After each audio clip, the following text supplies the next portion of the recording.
Okay. Good evening. Good evening. कल हमने chapter start किया था क्लबिंग वाला।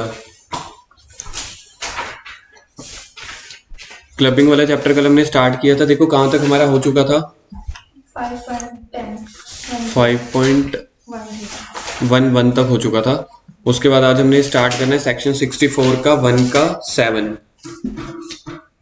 बुक लेके आए हो थर्ड मॉड्यूल? कुमुद के पास है? चलो लैपटॉप चेक लेना, बराबर हो जाएगा। ऊपर नीचे होना है पता है बड़े भाई की बात माननी चाहिए। नोटिंग लैग करनी थी, लैपटॉप में नोट करूंगा।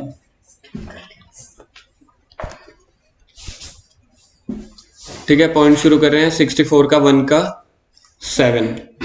Transfer of asset for the benefit of spouse. ये हो गया था कल अपना, हो गया था ये, है ना। अगर तो हमने स्पाउस को एसेट ट्रांसफर किया तो भी क्लबिंग आपकी इनकम में होगी। अगर आपने किसी और को ट्रांसफर किया है लेकिन उसको बोला कि इससे जो भी इनकम आ रही है ना मेरे स्पाउस के अकाउंट में डाल देना, तब भी आपके अकाउंट में ट्रांसफर होगी।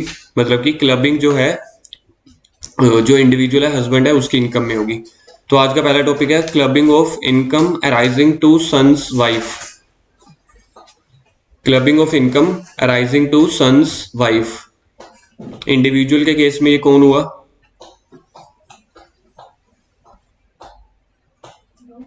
बहू लिख दो साथ में, बहू। सन्स वाइफ बहू। तो अगर आपने देखो, एक तो हमने पढ़ लिया कि स्पाउस को अगर आपने कोई एसेट ट्रांसफर करी और उससे कोई इनकम हो रही है, ठीक है, वो इनकम क्लब होती है हस्बैंड की इनकम में। ठीक है। दूसरा अब आपके पास है, अगर आपने बहू को कुछ ट्रांसफर किया, मैं अब सन्स वाइफ नहीं बोलूंगा, ठीक है, हमें जल्दी कैच क्या होता है, बहू। आपने बहू को कोई एसेट ट्रांसफर करी विदाउट एडिक्वेट कंसिडरेशन, ये वो वाले पॉइंट है। इनकम अराइजिंग टू बहू from the assets transfer without adequate consideration. पहला तो सर्कल करो, विदाउट एडिक्वेट कंसिडरेशन। ठीक है, तो इसका फर्स्ट है asset transfer without adequate consideration.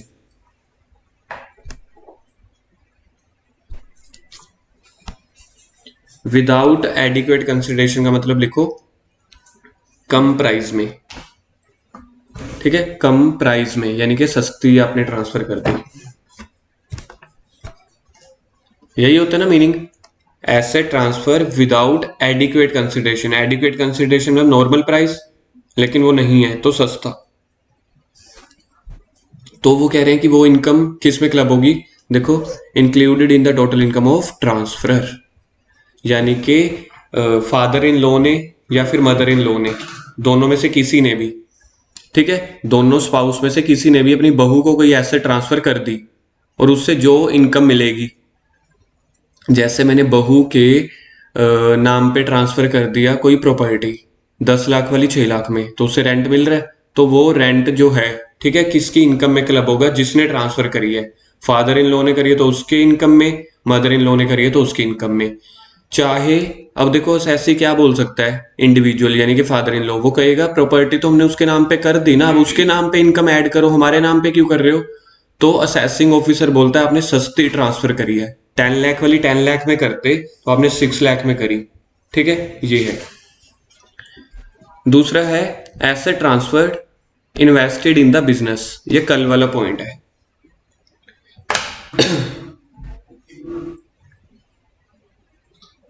अगर उस बहू ने जिसको आपने एसेट ट्रांसफर करी, उसने आगे किसी बिजनेस में इन्वेस्ट कर दिया और बिजनेस से उसने प्रॉफिट अर्न किया, तो वो प्रॉफिट किसकी इनकम में इंक्लूड होगा? हस्बैंड की, यानी कि फादर इन लॉ की। समझ में आ गया? फादर इन लॉ ने अपनी बहू को एसेट ट्रांसफर करी ना, और उस बहू ने वो वाला पैसा या तो बिजनेस में इन्वेस्ट कर दिया या कैपिटल की फॉर्म में बिजनेस में इन्वेस्ट कर दिया, तो उसके ऊपर जो भी बिजनेस में इनकम मिलेगी तो वो कहाँ पे क्लब होगी? जिसने ट्रांसफर किया है। तो ट्रांसफर किसने किया था? फादर इन लॉ ने। अगर by chance mother in law ने ट्रांसफर किया हो तो उसकी इनकम में ऐड हो जाएगा। ठीक है। और कैपिटल आपको कौन सी लेनी होती है? प्रोपोर्शनेट कैपिटल कौन सी लेनी होती है आपको? प्रोपोर्शनेट कैपिटल फर्स्ट डे पे। कल क्वेश्चन किया था ना जो अपन ने, ये वही वाला केस है, बिल्कुल सेम, कोई फर्क नहीं है। इन्वेस्ट करके जो इनकम आएगी वो अपनी मतलब उदी जो इन्वेस्ट करेगा उदी इनकम ही नहीं नहीं हो रहा ना वही, तभी तो क्लबिंग, अगर वो हो रहा होता तो इस चैप्टर में ही ना आता। यहाँ पे क्लबिंग लग रहा है ना, क्योंकि जो आपने एसेट ट्रांसफर करी वो एसेट आपने पूरे प्राइस पे नहीं ट्रांसफर करी, सस्ती ट्रांसफर करी। तो आप ये क्यों कर रहे हो? टैक्स इवेजन के लिए कर रहे हो। ठीक है, आपकी इनकम बढ़ जाती इसलिए आपने स्पाउस को या बहू को ट्रांसफर कर दी, उसने आगे उससे पैसा कमा लिया, तो वो पैसा फादर इन लॉ की इनकम में ऐड होगा। पर जो कल का रहेगा प्रोपोर्शनेट था। तो यहाँ पे भी प्रोपोर्शनेट है, अगर उसने बिजनेस में इन्वेस्ट किया है तो प्रोपोर्शनेट ही ऐड होगा अभी भी। देखो एफडी वाला बोल रहा है। नहीं, जो मतलब 1 लाख वाली का एग्जांपल थे, 1 लाख मतलब हस्बैंड ने वाइफ ने लिया, वाइफ ने 1 लाख तो मतलब रेंटल इनकम 1 लाख वाइफ के नाम पे आ रहे हैं, 1 लाख तो जो वाइफ ने किधर और इन्वेस्ट कर वो वाली क्लब नहीं होगी। और ये अलग केस है। हाँ, ये अलग केस है। यहाँ पे आपने एसेट ट्रांसफर करी है इनएडिक्वेट कंसिडरेशन से, वहां पे तो आपने एसेट ट्रांसफर कर दी, सॉरी इनकम ट्रांसफर करी थी, वहां पे एसेट ट्रांसफर नहीं करी थी, वो वाले केस थे। यहाँ पे तो आप एसेट ट्रांसफर भी कर रहे हो लेकिन सस्ती कर रहे हो। दो ऑप्शन थे, सेक्शन 61 था, वो कह रहे थे आप इनकम ट्रांसफर कर रहे हो लेकिन एसेट ट्रांसफर नहीं कर रहे, तब भी ट्रांसफरर की इनकम में क्लब होगा। अगर आपने एसेट भी ट्रांसफर कर दी और वो भी सस्ती करी तो भी उसी इंडिविजुअल की इनकम में ऐड होगा। ठीक है, ऊपर वाले केस में क्या आता है, एसेट ट्रांसफर नहीं कर रहे थे लेकिन यहाँ पे एसेट भी ट्रांसफर कर रहे हो। सेक्शन 64 ये था। आगे है 64 का 1 का 8, transfer of asset for the benefit of son's wife. 3 ही टॉपिक होते हैं टोटल, स्पाउस वाले में भी जो अपन ने पिछला टॉपिक किया ना कल लास्ट में, उसमें भी यही था, यहाँ पे भी यही है। 3 टॉपिक क्या होते हैं, एक आपने इनएडिक्वेट कंसिडरेशन से सामान बेचा यानी कि प्रॉपर्टी बेची, आप में क्लब होगा। दूसरा, अगर उसने बिजनेस में इन्वेस्ट कर दिए तो जो भी इनकम हो रही है तो भी आपकी इनकम में क्लब होगा। तीसरा, अगर आपने एसेट ट्रांसफर बहू को नहीं करी, बहू के किसी फ्रेंड को कर दी और उसके फ्रेंड को बोला जो फिर यहाँ से पैसा आएगा ना वो मेरी बहू के अकाउंट में डाल दियो, और बहू का अकाउंट तो रहती तो अपने घर में ही है, पैसा अपन निकलवा लेंगे, पैसा तो घर का घर आ जाए किसी भी तरीके से। तो यहाँ पे भी अगर आप इनडायरेक्टली भी बहू को बेनिफिट पहुंचा रहे हो किसी भी थ्रू, मतलब मार्केट में किसी भी थ्रू पर किसी भी पर्सन के थ्रू, ठीक है, तब भी आपकी इनकम में ऐड होगा। फॉर एग्जाम्पल, ए ने बी को एसेट बेची, ठीक है, सस्ती या कैसे भी, और बी को बोला कि यहां से ना देख मैं तेरे को सस्ती बेच रहा हूं, तुझे कुछ फायदा हो रहा है, तुझे जितना भी पैसा मिलेगा ना उसका 25% मेरी बहू के अकाउंट में डाल दियो। अगर तूने मेरे अकाउंट में डाल दिया फिर तो मेरी इनकम में क्लब हो जाएगा, मेरी बहू के इनकम में डाल दियो।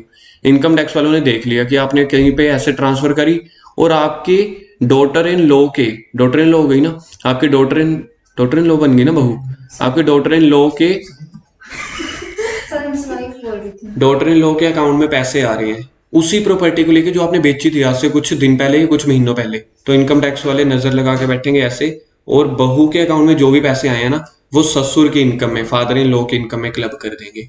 यानी कि वो आपको किसी भी तरीके से ना सस्ती प्रॉपर्टी नहीं बेचने दे रहे, इनकम ट्रांसफर करने नहीं दे रहे, ताकि आप अपना हायर टैक्स स्लैब को अवॉइड कर सको। इनकम टैक्स वाले कहेंगे 30% की कैटेगरी में, वो आप कहोगे 5 में रहे। All the income arising directly or indirectly to any person or association of person from the asset transferred directly or indirectly without adequate consideration। पहला तो सर्कल करो विदाउट एडिक्वेट कंसिडरेशन। ऊपर वैसे टॉपिक भी यही चल रहा था, अगर आप देखोगे ना major, to such person by an individual will be included, next page पे देखो, will be included in the total income of the individual to the extent such income is used by transferee for the immediate or deferred benefit of the transferor's son's wife। Immediate का मतलब आपको जो भी rental income हुई आपने साथ साथ उसके बहू के अकाउंट में पैसे डलवा दिए। डेफर्ड का मतलब होता है पोस्टपोन, यानी कि बाद में, या तो आपने इमीडिएट डलवा दिए या बाद में डलवा दिए। जैसे ही उस बंदे की बहू के अकाउंट में पैसे आएंगे इनकम टैक्स वाले कहेंगे ना हमने बहू को पकड़ना है ना हमने उस बंदे को, तो वो जो भी प्रोपोर्शनेट इनकम जो भी है हम फादर इन लॉ की इनकम में ऐड कर देंगे। Note, where any asset is transferred by any person to any person without consideration और इनएडिक्वेट कंसिडरेशन, 56 का 2 का 10 सर्कल करो, ये कौन सा होता था, लिखो इसको gifts, would get attracted, circle कर दो, get attracted in the hands of transferee, transferee को लिखो रिसिपिएंट। जो भी कंडीशन होती है, मतलब कि 50,000 वाली कंडीशंस होती थी ना, ठीक है, जब भी आपने किसी पर्सन को एसेट ट्रांसफर करी, या तो सस्ती या फिर फ्री। अगर आपने पूरे प्राइस पे करी फिर तो गिफ्ट का सवाल ही नहीं पैदा होता। मार्केट में 10 लाख वैल्यू है किसी प्रॉपर्टी की, आपने 10 लाख में ही बेची, फिर नहीं क्लबिंग होगी, फिर यानी जेन्युइन केसेस चल रहे हैं। यानी कि अगर आपने सस्ती बेची ये तब है केसेस। तो 56(2) भी अट्रैक्ट हो जाएगा। 10 लाख वाली चीज मैंने बेची 6 लाख में, रिसिपिएंट को कितने लाख का फायदा हुआ? कुमुद सुना क्वेश्चन के नहीं सुना? सुना करो, कुमुद खो जाती है कई कई बार ना। ए ने बी को 10 लाख वाली चीज 6 लाख में बेची, कल वाली एग्जांपल।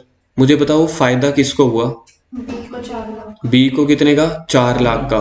तो गिफ्ट वाले केसेस में भी यही था ना, स्टैम्प ड्यूटी वैल्यू। अब आप वो देख लो कि 50,000 से ज्यादा है, या 10 लाख का भी 5% कितना हो गया? 50,000। तो डिफरेंस कितने हैं एक्चुअल? 4 लाख। डिफरेंस अलाउ कितना होता है? 50,000। यानी कि 50,000 4 लाख इज ग्रेटर देन 50,000। तो वो 4 लाख रुपए का जिसको फायदा हो रहा है यानी कि रिसिपिएंट को, उसको भी टैक्स लग जाएगा। गिफ्ट ये तो हम ऑलरेडी कर चुके हैं। एग्जाम्पल, मिसिस के transferred her immovable property to ABC Limited subject to a condition that out of rental income a sum of 36,000 per annum shall be utilized for the benefit of her son's wife। तो Mrs का story में ही है। देखते हैं, यहां तक तो यही लग रहा है ना कि मिसिस का स्टोरी में ही ऐड हो जाएगा। पहले तो इसका बेनिफिट ऑफ सन्स वाइफ का ऊपर सेक्शन देखो क्या था, 64 का 1 का 8। पहले तो इधर लिखो, इसी के साथ ही लिख लो, 64 का 1 का 8। राइटिंग बड़ी माशाल्लाह आती है, जो मर्जी है स्क्रीन पे ना। अपनी खुद की राइटिंग पे मतलब विश्वास उठने लग गया है। स्टार्टिंग में शक्ल से विश्वास उठता था, राइटिंग पे भी। Mrs Kasturi claims that amount of 36,000 utilized by her son's wife should not be included in her total income as she no longer owned the property। she no longer owned the property। she कौन? कस्तूरी। कस्तूरी खुद ही है उसकी बहू? कस्तूरी। खुद है ना, कि मैं तो प्रॉपर्टी होल्ड ही नहीं करती, कि मेरी जब मेरे नाम पे प्रॉपर्टी नहीं है, अब मेरी इनकम में क्लब क्यों करोगे? Examine with the reasons whether the contention of Mrs. Kasturi is valid, not valid, because as per section 64 का 1 का 8 अट्रैक्ट हो जाता है ना, सर्कल कर दो, are attracted. In case of transfer of any asset, चाहे आपने डायरेक्टली किया चाहे इनडायरेक्टली, ब्रैकेट शुरू कर दो, otherwise than for inadequate consideration, और इसको लिखो कम प्राइस पे।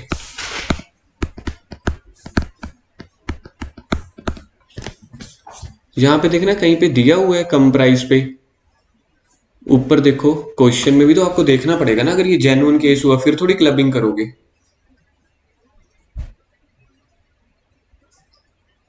पर मतलब बेनिफिट तो हो रहा है ना। हाँ, यहां से आपको पता चलेगा। जब आप सोच के देखो, मैंने ए को प्रॉपर्टी बेची, अगर मैंने बिल्कुल मार्केट प्राइस पे बेची होती तो क्या मैं बायर को बोल सकता हूँ, भाई जब आप इस प्रॉपर्टी को रेंट पे चढ़ाओगे इसका थोड़ा सा रेंट मेरी बहू के अकाउंट में डाल देना? क्या मैं ऐसे बोल सकता हूँ? नहीं। अगर ऐसा बोल रहे हो तो ये देखा जाए तो हिडन इन्फॉर्मेशन है यहाँ पे, कि आप इनएडुकेट कंसिडरेशन यानी कि कम प्राइस पे बेच रहे होगे। तो आपको एजम्पशन डाल देना अपने आंसर में कि हम एज्यूम करेंगे कि अगर उसको बेनिफिट दिया जा रहा है तो इनएडुकेट कंसिडरेशन से होगा। Such income shall be included in computing the total income of transferor individual. Transferor individual कौन हुआ? Kasturi. Mrs Kasturi. Therefore income of 36,000 meant for the benefit of daughter-in-law is chargeable to tax in the hands of। ठीक है, तो अपने आप हाथों से भी लिख दो यहाँ पे, taxable for Mrs Kasturi, taxable for Mrs K. और लास्ट लाइन देखो, ठीक है, hence the contention of Mrs K is not valid in the law. एक बार क्वेश्चन की ड्राफ्टिंग देखना, मतलब आंसर की कि कैसे लिखना है आपको। सबसे पहले आपको देखो क्या लिखे हैं, 5 लाइनें, प्रोविजन लिखा हुआ है ना, तो आपको ऐसे ही लिखना पड़ेगा। ठीक है, आज हम इस चैप्टर को खत्म करेंगे और 1-2 क्वेश्चन आपसे आज मैं रिटर्न लिखवाऊंगा, चाहे देख के, ताकि आपको रिटर्न प्रैक्टिस भी हो कि पहले प्रोविजन लिखना है फिर फैक्ट ऑफ द केस। 4 या 5 नंबर का कैसे क्वेश्चन बनेगा। Base case conclusion. अच्छा, इसी क्वेश्चन में आप मुझे बताओ, अगर यहाँ पे प्रॉपर्टी ट्रांसफर करी होती, मेरे को पहले ये बताओ, एजम्पशन होगी लेकिन सूटेबल है जो आपने बोली, यहाँ पे हमने क्लबिंग का प्रोविजन क्यों लगाया, क्या सोच के या क्या मान के लगाया है? Inadequate consideration पे गई है। इनएडिक्वेट कंसिडरेशन पे चीज बेची होगी, यानी कि 10 लाख वाली चीज 6 लाख में गई होगी। किसको? रिसीवर देखना यहाँ पे कौन है, एबीसी। रिसिपिएंट कौन है? एबीसी। तो इसका मतलब एबीसी के हाथों में यहाँ पे तो 56 का 2 का 10 भी लग जाएगा। लिंकेज हो रही है? क्यों लग जाएगा? क्योंकि सस्ती चीज मिल रही है, मेरे को 4 लाख का फायदा मिल गया। अब अगर मैं बिल्कुल टेक्निकल पॉइंट पे आता हूँ, ठीक है, फिगर्स चेंज कर रहा हूँ क्योंकि सेम हो गई। 25 लाख वाली चीज आपने 20 लाख में बेच दी, मुझे बताओगे रिसिपिएंट के हाथों में कितनी टैक्सेबल लगेगी? इमूवेबल प्रॉपर्टी है तो इसके दो केस होते थे, या तो 50,000 जो अलाउड वेरिएशन थी, या तो 50,000 या 5% ऑफ। तो 5% ऑफ 25 लाख कितना होता है? कंसिडरेशन 20 लाख। कंसिडरेशन 20 लाख है, स्टैम्प ड्यूटी वैल्यूज 25 लाख है, ठीक है। तो 20 लाख का 5% लग जाएगा कितना? 1 लाख। तो 1 लाख वेरिएशन अलाउड है या 50,000 विच एवर इज हायर, तो कितना हो गया? 1 लाख। लेकिन एक्चुअल वेरिएशन कितना आया है? तो 5 lakh is greater than as per लो 1 लाख। तो मतलब कि 56 का 2 का 10 लग जाएगा। किसके हैंड्स में? कस्तूरी के या एबीसी के? रिसिपिएंट कौन है? एबीसी। तो एबीसी के हाथों में 5 लाख टैक्सेबल हो जाएगा, या 1 लाख। 1 लाख नहीं, 1 लाख तो वो फिगर है एज पर लो, वो तो आपने मतलब जजमेंट निकाल के वो निकाल ली वो फिगर आपने 1 लाख। लेकिन एक्चुअल डिफरेंस कितने का है? 5 लाख चीज सस्ती मिली है ना, तो 5 लाख एबीसी के हाथों में टैक्सेबल हो जाएगा। आई थिंक लिंकेज क्लियर होगी। एक ही क्वेश्चन में 2 सेक्शन लगे, 64 का 1 का 8, जिसमें बहू के बेनिफिट के लिए है, तो जो ट्रांसफरर है उसके हाथों में क्लब हो जाएगी वो इनकम। दूसरा, जो चीज आपने सस्ती बेची और जितनी सस्ती मिली वो 50,000 से ज्यादा या 5% से ज्यादा देख लिया, तो रिसिपिएंट एबीसी के हाथों में टैक्सेबल हो जाएगा। ठीक है, यहां तक कोई डाउट? आगे next, clubbing of minor's income, section 64 का 1A। मेरे अटेम्प्ट में आया था ये माइनर वाला, बड़ा इंपॉर्टेंट है, बहुत आसान है, बहुत ही आसान, इंपॉर्टेंट भी बहुत ज्यादा है। सेक्शन 64 का 1A लिख लो इसको, clubbing of minor's income. Section 64 bracket में 1A, clubbing of minor's income. Point number 1, all income of minor is included in the income of his parent. किसी भी पेरेंट्स के अगर कोई बच्चा है, ठीक है, 18 ईयर्स होती है माइनर, इसमें तो नहीं होता ना 16 लड़की के लिए या 18 लड़कों के लिए, वो बाल विवाह होता है ना एक, ठीक है, वहां पे होता है 18 और 21 वाली जो भी है। माइनर पहले तो लिख लो 18 ईयर्स, इवन मेल और फीमेल। माइनर्स यानी 18 ईयर्स, इवन मेल और फीमेल, ठीक है। तो कह रहे हैं कि अगर आपका, अब जैसे अगर मैं बात करूं डांस इंडिया डांस, ठीक है, और इंडियन आइडल, जो भी वो छोटे बच्चों वाले प्रोग्राम्स आते हैं, उनकी एज होती है 13, 14, 15। तो 15 साल का कोई एक लड़का है, ठीक है, एक 15 साल का किड है, उसने डीआईडी में पार्ट लिया, ठीक है, उसको 3 लाख रुपए मिले पूरे, जो भी 2 महीने 3 महीने का प्रोग्राम होगा। अब उसकी इनकम में होना चाहिए था, जर्नल तो आप देखें, उसने कमाया 3 लाख रुपए, उसने कमाया ना, तो उसकी इनकम में ऐड हो जाना चाहिए। लेकिन इनकम टैक्स वाले कहते हैं उसका पैन नहीं है, या जो भी लगा लो। माइनर को अगर कोई भी इनकम हुई तो हम पेरेंट्स की इनकम में ऐड कर देंगे। कहने का मतलब आप सोच के देखो कितना तकड़ा प्रोविजन है। अगर मैं कहता हूं वही इनकम माइनर में काउंट होनी होती, ठीक है, 2.5 लाख तक तो एग्जाम्प्टी हो जाती, तो बाकी 50,000 के ऊपर 5% टैक्स लग जाता, यानी कि 2500। फिर उसके बाद 2500 की रिबेट मिल जाती, टैक्स आ जाता 0, क्योंकि 87A की रिबेट भी तो होती है ना, जो रेजिडेंट इंडिविजुअल हो जिसकी इनकम 3.5 लाख तक हो। इस क्वेश्चन से इनकम टैक्स वाले देखो कैसे खेल गए।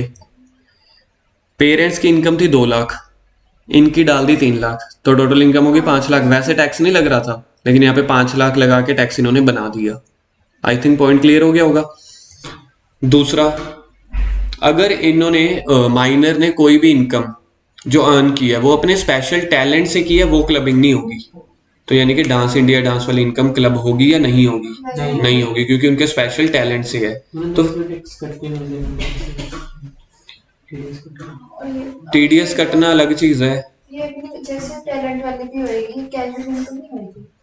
कैजुअल इनकम होगी, बात अभी यहाँ पे तो खत्म होगी ना कैजुअल इनकम। ये वो कैजुअल इनकम होगी, किसी की इनकम में तो ऐड करोगे ना, 30% तो टैक्स लग गया या टैक्स कट रहा है, पता तो चले ना किसकी इनकम में ऐड हो रही है वो।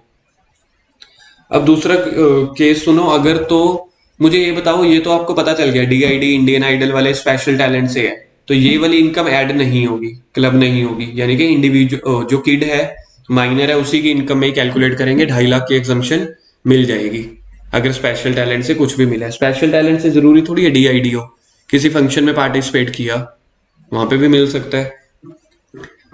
अब बात ये है कि फिर ऐसी कौन सी इनकम्स होती हैं जो माइनर को अराइज हो रही होती हैं?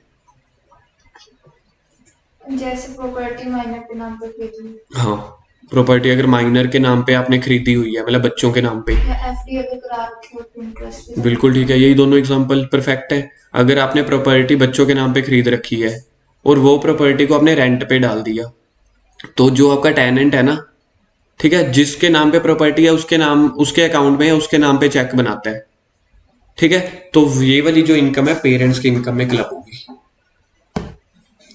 एफडी करा रखी है बच्चों के नाम पे, एफडी के ऊपर 1 साल का इंटरेस्ट आ जाता है 25-30 हजार पे, ठीक है, तो किसकी इनकम में ऐड होगा? ये पेरेंट्स की इनकम में ऐड होगा। क्लियर है? माइनर की इनकम किसकी इनकम में ऐड हो जाएगी? अब दोनों में से किसके पास, मदर के इनकम में या फादर की इनकम में? अगर दोनों ही, जिसकी हायर होगी, लेकिन हायर में पहले एक्सक्लूड कर देना पर्टिकुलर वो इनकम, समझ गए कौन सी? जो माइनर की इनकम होगी ना, पहले उसको साइड पे रखना, उसके अलावा दोनों की जो अदर इनकम्स होगी ना उनको ऐड कर लेना, मतलब उनको कैलकुलेट कर लेना, दोनों में से जो हायर होगी। पॉइंट नंबर 2 हमारा हो गया, income derived by the minor from the manual work. Circle करो, मैनुअल वर्क या skill, talent, specialised knowledge, not be included. तो सेकंड पॉइंट के साइड पे हेडिंग डाल दो, manual work comma skill comma talent,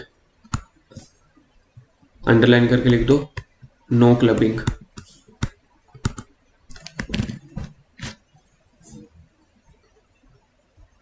तो फिर मतलब इस केस में जो होगा माइनर, उसको अगर मतलब 2.5 लाख से ज्यादा हो जाएगी इनकम तो उसको पैनल बनवाना पड़ेगा। यस।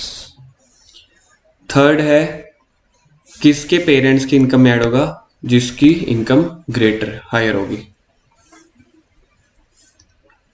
फोर्थ पॉइंट है, एक बार अगर आपने फादर की इनकम में ऐड कर दिया तो हर साल फादर की इनकम में ही ऐड होगा, ठीक है, अगले साल ये नहीं कह सकते मदर की इनकम में ऐड कर दो। अगर आप चाहते हो तो असेसिंग ऑफिसर को बता देना, ठीक है। Fifth, where the marriage of a parents does not subsist, ठीक है। फिफ्थ केस लिखो, डाइवोर्स केस।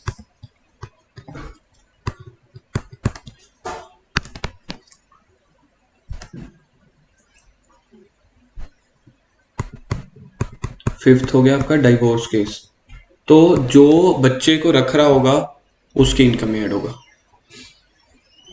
क्लियर है ये वाला पॉइंट भी। 6, however income of minor child suffering from a disability, circle करो सफरिंग फ्रॉम डिसेबिलिटी को,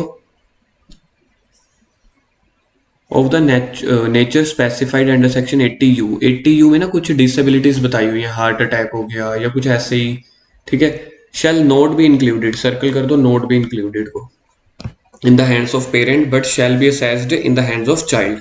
तो 6th पॉइंट के साइड पे हेडिंग डालो disability case, disability of child. 6th के साथ में हेडिंग डालो डिसेबिलिटी ऑफ चाइल्ड, फिर अंडरलाइन करके नो क्लबिंग।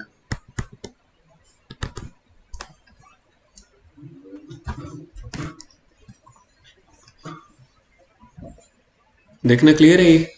उसके बाद it may be noted that clubbing provision are attracted even in respect of income of minor married daughter, circle करो minor married daughter. पापा की बात निषेध है।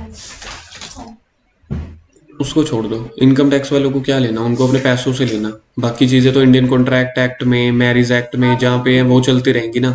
ये माइनर मैरिज डॉटर की उसके पेरेंट्स में होती है। हाँ, मतलब उसके ससुर की इनकम में नहीं होगी, उसके असली पिताजी की इनकम में होगी। Clubbing provisions are attracted even in respect of minor married daughter. Married को अगर आप छुपा दो, ठीक है, माइनर डॉटर हो गया, माइनर डॉटर अगर मैरिड हुई, ठीक है, तो किसकी इनकम में ऐड होगा, लिख लो, फादर की इनकम में and not father in law. Father's income not father in law.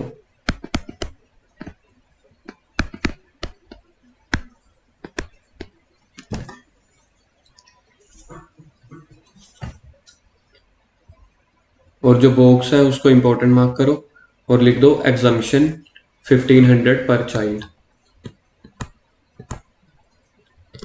Exemption 1500 पर चाइल्ड। सेक्शन नंबर याद रखना है 10 का 32। सेक्शन नंबर आप लोग याद रखोगे 10 का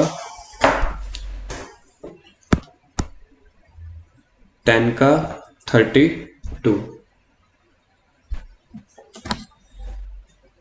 बताओ माइनर वाले पॉइंट क्लियर हो गए? यहाँ पे ना एक क्वेश्चन, एक प्रोविजन मिसिंग है जो मुझे याद आ रहा है। अब सुनो ध्यान से, जो यहाँ पे मिसिंग है, स्पेशल टैलेंट से 2 लाख रुपए कमाए गए, क्लबिंग होगी कि नहीं होगी? नहीं होगी। स्पेशल टैलेंट वाली क्लबिंग नहीं होती? नहीं होती, ठीक है। जो वो 2 लाख रुपए हमने कमाए थे ना, वो किसकी इनकम में क्लब्ड होंगे? मतलब किसकी इनकम में जाएंगे फिर? माइनर की इनकम में जाएंगे। लेकिन उस 2 लाख रुपए से हमने 30,000 और कमाए। वो 2 लाख, देखो मेरे को डांस इंडिया डांस से 2 लाख रुपए मिला, मैंने वो 2 लाख की एफडी करा ली, 30,000 उसके ऊपर इंटरेस्ट मिल गया। 2 लाख तो आपने बोल दिया ना क्लबिंग नहीं होगी, 30,000 का बताओ। 30,000 की क्लबिंग हो जाएगी। कह रहे हैं जो 30,000 है वो स्किल या टैलेंट से नहीं है, वो अभी भी मैनुअल वर्क से नहीं है ना। मैनुअल वर्क वाली तो क्लबिंग नहीं होती, अभी भी है तो वो माइनर। 30,000 जो कमाए वो स्किल या टैलेंट से नहीं कमाए, वो नॉलेज से नहीं कमाए, वो तो रख दिए, जनरेट हो गई इनकम, उसकी क्लबिंग हो जाएगी। इनकम टैक्स एक्ट कहते हैं, ठीक है। तो साइड पे कहीं पे जगह है आपके पास, सबसे नीचे जगह है,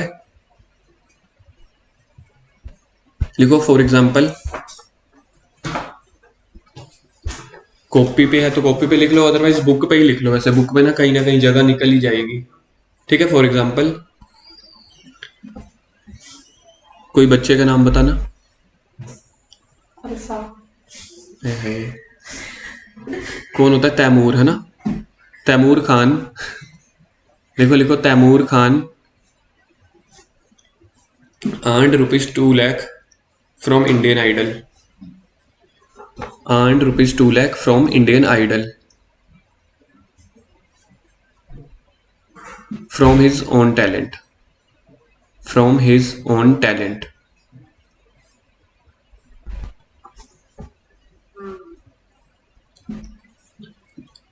Full stop. No clubbing of this 2 lakh in the income of parents. No clubbing of this 2 lakh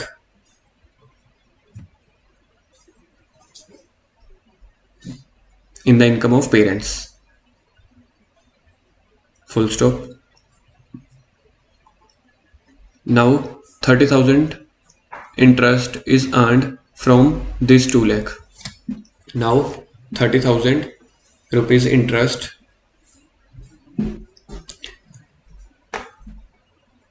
is earned from this 2 lakh, and 30,000 will be clubbed in the income of parents, and this 30,000 will be clubbed in the income of parents.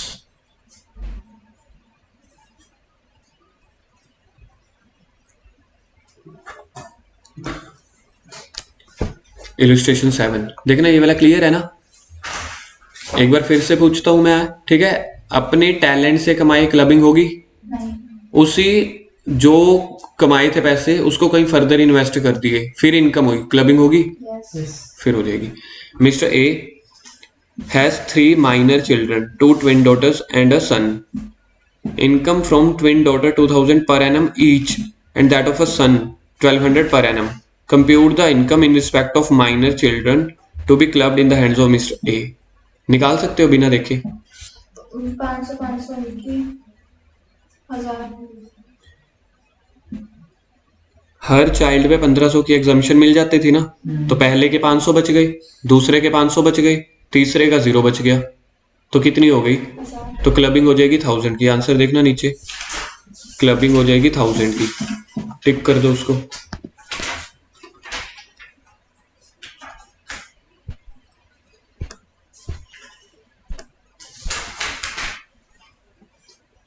Doubt तो नहीं है ना उस वाले question में? 8th पे आ जाओ।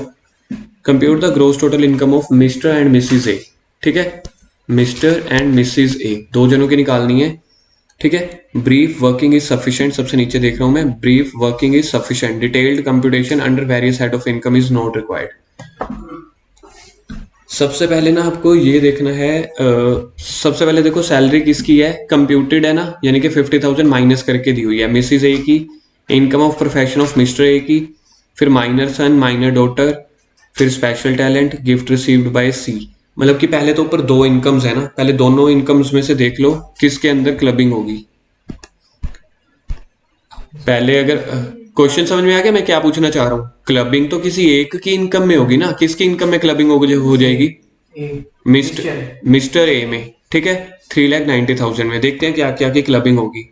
Income of minor son B from the company deposit, क्या इसकी क्लबिंग होगी? बिल्कुल होगी क्लबिंग इसकी।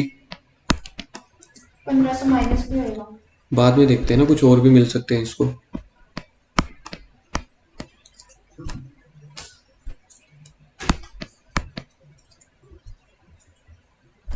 और जो मिसेस ए वाली हमने वो करी है क्लब, उसमें हमें कैसे पता कि मिसेस ए प्रोफेशनल वो है, क्वालिफाई है या नहीं उस चीज के लिए? कहाँ पे आ गए? ये salary income of Mrs A, हाँ, तो सीधे सीधे क्लब कर दी ए में, मिस्टर ए में। कब क्लब की है? नहीं करी, ठीक हो? नहीं मैं कहूँ करी करी नहीं, ठीक है। बादाम लेके आया करो। जो मैंने बताया पढ़ गई। कहाँ पे लिखा हुआ है मिसिज ए की इनकम क्लब कर दी? मेरा क्वेश्चन अभी आप लोग डिस्कस कर रहे थे, उसमें क्या बोला था कि आपने बोला कि मिसेस ए की, फिर मैं बोला मिस्टर ए। वो हाई देखो, जो माइनर चाइल्ड है, ठीक है, उनकी इनकम क्लब होगी। मदर की इनकम में क्लब करना है या फादर की इनकम में, तो वो प्रोविजन होता है कि दोनों में से जिसकी इनकम हायर हो। तो हायर किसकी है? मिस्टर ए की। तो मिस्टर ए की इनकम में बच्चों की इनकम क्लब्ड होगी। D, income of minor from special talent, क्या ये 32,000 क्लब होगा? नहीं होगा। Interest from bank received by C on deposit made out of her special talent, ये कौन से पैसे हुए? वो 32,000 से 3,000 कमाए, यही हुआ देखना, वो 32,000 से 3,000 कमाए, ये क्लब होंगे, ये क्लब हो जाएंगे। आंसर देखना पीछे, ये क्लब कर रहे हैं 3,000 को, देखो कर रहे हैं। और लास्ट है आपके पास gift received by C. C कौन था? उनकी डॉटर थी या उनका बेटा था? Daughter. From friend of Mrs A, Mrs A की एक फ्रेंड थी, उसने 2500 दिए, क्या ये क्लब होंगे? फ्रेंड से गिफ्ट है। क्यों गिफ्ट एग्जाम्प्ट है? 2500 2500 तक, तक? 50,000। हाँ, ये रीजन है, ये रीजन है। गिफ्ट मिली ये रीजन नहीं है एग्जामिशन का। अगर यही मैं कहता हूँ 52,000 होता तो टैक्सेबल हो जाता। ये तो 50,000 से कम है गिफ्ट तो एग्जाम्प्ट है। तो देखा जाए, पहले तो देखो 390 लिया हुआ है, यस। तो पहला आपका क्वेश्चन, अगर आप 390 ना ले पाए ना, 320 लिया, 50% से ज्यादा मार्क्स तो वहीं पे ही कट गए, मतलब प्रोविजन ही नहीं पता, फिर क्लबिंग का एग्जामिनर चेक ही नहीं करेगा। स्टेप मार्किंग होती है कैसे? पहला तो 390 लेने ना, उसके बाद जैसे आपने 15,000 को क्लब किया है, देखना किया हुआ है 15,000 को क्लब। अगर आप इसको क्लब नहीं करते, बाकी पॉइंट ठीक लिखते हो, उसको बोलते हैं स्टेप मार्किंग। कहीं आपको 390 की जगह 320 लिख दिया, बाकी वाले पॉइंट ठीक हैं, वो स्टेप मार्किंग नहीं होगा। जहां से क्वेश्चन शुरू करना था आपको वही नहीं पता, फिर तो तुक्का ही मार रहे हो आप नीचे। ठीक है, तो 15,000 जो क्लब हो रही थी उसमें से 1500 की एग्जाम्शन मिल गई, तो टोटल हो गया 13,500। 3,000 भी क्लब हो जाएगा, गिफ्ट और स्पेशल टैलेंट क्लब नहीं होगा। और 3,000 में से भी 1500 की एग्जाम्शन, 2 बार क्यों दे दी एग्जाम्शन? 2 बच्चे। ठीक है, याद रखना, अगर यही सेम इनकम एक ही बच्चे की होती फिर 1500 की मिलती। 1500 पर चाइल्ड एग्जाम्शन अवेलेबल है। ठीक है, नेक्स्ट क्रॉस ट्रांसफर।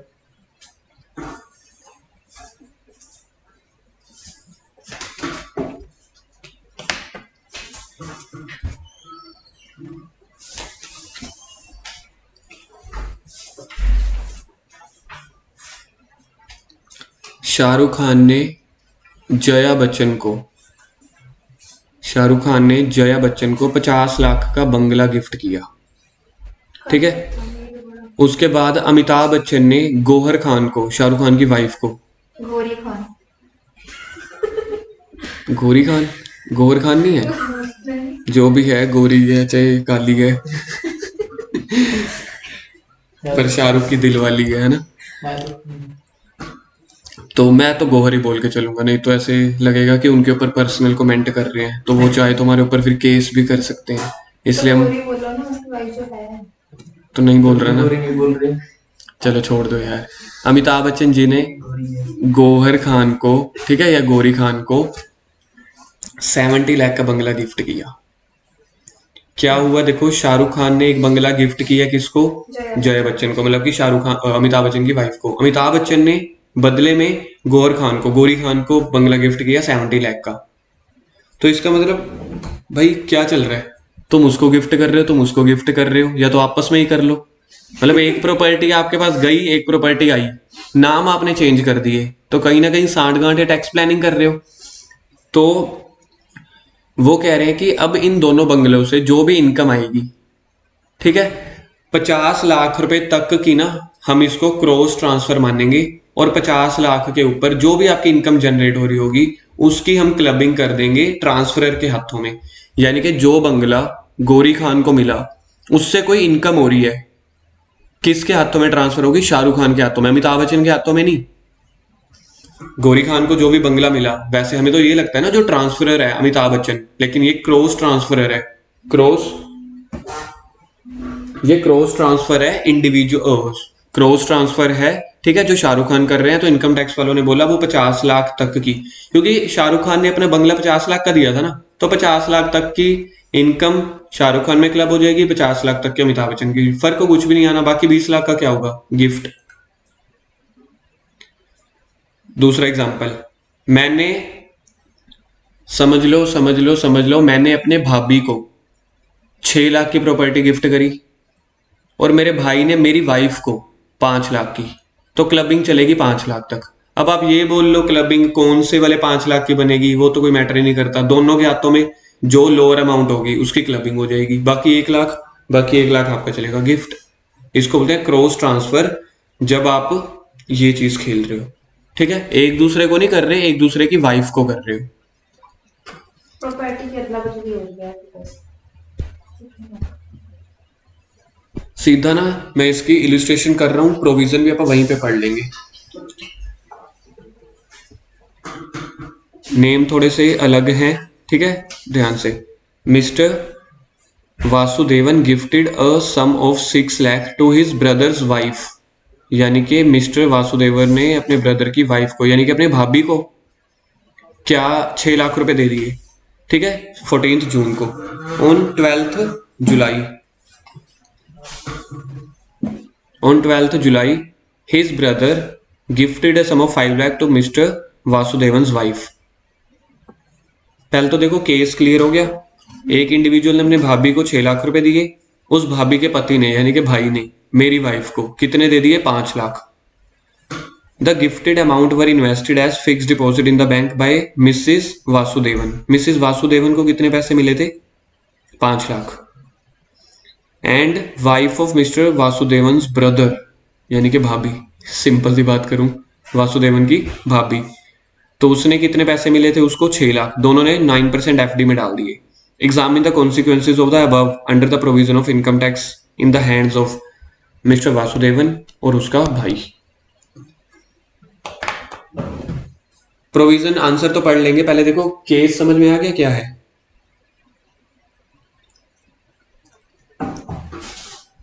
देखो तरीके क्या थे। सेक्शन क्रॉस ट्रांसफर, अगर ये वाली बात ना आ रही होती, ठीक है, अब ध्यान से सोचते चले जाओ केस। समझ लो ये वाला सेक्शन अभी तक नहीं आया, बाकी आप क्लबिंग पढ़ाए, ठीक है। आप बोलते थे सेक्शन 61 में इनकम ट्रांसफर करो विदाउट ट्रांसफरिंग द एसेट तो क्लबिंग हो जाएगी। यहां पे तो मैंने एसेट ही ट्रांसफर कर दी, बात ही खत्म, या मैंने गिफ्ट कर दी, बात ही खत्म, ठीक है। लेकिन कुछ टाइम के बाद आपने वो जिसको दिया उसको बोल दिया कि मेरी वाइफ के नाम पे कर दे। दोनों को इनकम हो रही है? दोनों को नहीं हो रही, दोनों की वाइफ को हो रही है। तो आप क्या गेम खेल रहे थे? आपने एसेट भी ट्रांसफर कर दी। आपने एसेट ट्रांसफर जो करी है अपनी वाइफ को भी नहीं करी, अपनी बहू को भी नहीं करी। यही 3 प्रोविजन बने हुए थे ना, एसेट ट्रांसफर नहीं करी, इनकम कर दी। एसेट ट्रांसफर कर दिया सस्ती, लेकिन अपनी वाइफ को या फिर अपनी बहू को। इन सभी प्रोविजन में तो क्लबिंग आ रही थी। यहां पे मैंने एसेट ट्रांसफर कर दिया अपने भाई की वाइफ को, ठीक है, भाई की वाइफ को कर दी। तो मेरा भाई तो खुश हो गया होगा, चल यार मेरी क्लबिंग नहीं हो रही। अब वो जो प्रॉपर्टी किसके नाम पे है? भाभी के नाम पे। उसकी भाभी की इनकम में मतलब वो ऐड होता चला जाएगा, जो भी है उसकी इनकम काउंट होगी। फिर आपने बोला अपने भाई को, यार तेरा टैक्स तो बच रहा है, मेरा भी बचा थोड़ा सा। कहते चल मैं भी ऐसे ट्रांसफर कर देता हूँ तेरी वाइफ के नाम पे, ताकि इनकम को इन्होंने अपनी अपनी वाइफ में नहीं क्लबिंग करवाई, एक दूसरे के भाई की वाइफ में क्लबिंग करा दी। क्योंकि प्रोविजन बने हुए हैं, या तो अपनी वाइफ में क्लबिंग होती है या स्पाउस में, सॉरी वाइफ में या फिर बहू, वो वाले प्रोविजन बने हुए हैं। लेकिन जहां पे आप दूसरे की वाइफ को, ठीक है, वो कर देते हो क्लब इनकम ट्रांसफर कर देते हो एसेट, वो तो कोई प्रोविजन बने ही नहीं हुए। तो इनकम टैक्स वालों को बात समझ में आ गई, कहते हमने ये वाले प्रोविजन तो बना दिए लेकिन क्रॉस ट्रांसफर का नहीं बनाया। तो उन्होंने बोला अगर ऐसा कुछ चलेगा तब भी हम क्लबिंग कर देंगे। तो एक बंदे को 6 लाख मिला, एक बंदे को 5 लाख, ठीक है। तो उस 5 लाख से इनकम कितनी हो रही है? 5 लाख का 9% जितने भी मंथ का बनेगा, और दूसरे को हो जाएगी 6 लाख को। 5 लाख की क्रॉस ट्रांसफर मानी जाएगी, पूरे 6 लाख की नहीं, ठीक है। जो 5 लाख उसने भी करे तो 5 लाख की जो भी इनकम होगी ना, वो दोनों के हस्बैंड में यानी कि मिस्टर वासुदेवन में और उसके ब्रदर की इनकम में ऐड हो जाएंगे। चाहे वो प्रॉपर्टीज अब उनकी वाइफ के नाम पे हैं, इनकम उनके वाइफ के नाम पे आ रही है, तब भी क्लबिंग हस्बैंड के हैंड्स में हो जाएगी। ये वाला प्रोविजन पूरा पढ़ो एक बार, देखो समझ में आता है।